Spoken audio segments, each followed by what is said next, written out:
जीवन जीने का सबसे सरल तरीका कौन सा है?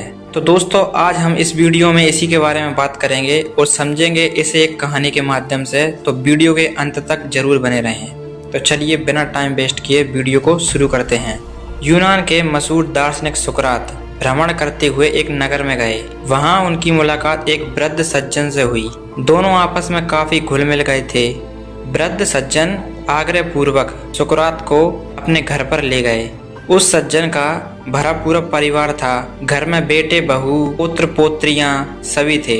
सुकरात ने वृद्ध से पूछा, आपके घर में तो सुख समृद्धि का वास है, वैसे अब आप करते क्या हैं? तभी वृद्ध बोले, अब मुझे कुछ करना नहीं पड़ता। अच्छा कारोबार है जिसकी सारी जिम्मेदारियां अब बेटों को सौंप दी हैं और घर की सारी व्यवस्थाएं बहुएं संभालती हैं। इसी तरह मेरा और मेरी पत्नी का जीवन सुखपूर्वक चल रहा है। मैंने जीवन के इस मोड़ पर एक ही नीति अपनाई है कि दूसरों से अधिक उम्मीदें मत पालो और जो मिले उसमें ही संतुष्ट रहो, उसमें ही खुश रहो। मैं और मेरी पत्नी अपने पारिवारिक उत्तरदायित्व अपने बेटों और बहुओं को सौंपकर निश्चिंत हो गए हैं। अब भी जो भी कहते हैं मैं और मेरी पत्नी वही कर देते हैं। जो कुछ भी खिलाते हैं खा लेते हैं और अपने पोत्र पोत्रियों के साथ हंसते खेलते रहते हैं।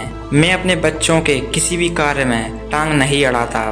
तभी सुकरात ने पूछा, पर कभी तो आपका मन करता होगा कि वे आपकी बात माने या सुने। तभी वृद्ध बोले, अगर वे मेरी सलाह के लिए आते हैं तो मैं अपने अनुभव के हिसाब से उसके दुष्परिणामों के बारे में उन्हें सचेत कर देता हूँ। अब मेरी सलाह पर अमल करते हैं या नहीं करते ये उनका काम है, मेरा नहीं। वे मेरे निर्देशों पर चलें, मेरा ये आग्रह नहीं होता, बस मैं उन्हें सचेत कर देता हूँ। परामर्श देने के बाद यदि वे भूल करते हैं तो मैं चिंतित नहीं होता। बुजुर्ग सज्जन की ये बात सुनकर सुकरात बहुत प्रसन्न हो गए और बोले, इस आयु में जीवन कैसे जिया जाए ये आपने समझ लिया है। जैसा बोलते हैं वैसी ही गूंज होती है। दोस्तों इस कहानी के माध्यम से हमें ये सीख मिलती है कि हमें जो भी मिलता है उसमें ही खुश रहना चाहिए। ज्यादा मोहमाया के लालच में पड़ोगे या किसी के काम में टांग अड़ाओगे तो आपका जीवन निश्चित ही बहुत कठिनाइयों से गुजरेगा। इसीलिए जो मिले उसमें खुश रहो। दोस्तों वीडियो पसंद आए तो लाइक कीजिए, शेयर कीजिए। मैं मिलूंगा आपसे अगली वीडियो में, तब तक के लिए जय हिंद, जय भारत, वंदे मातरम।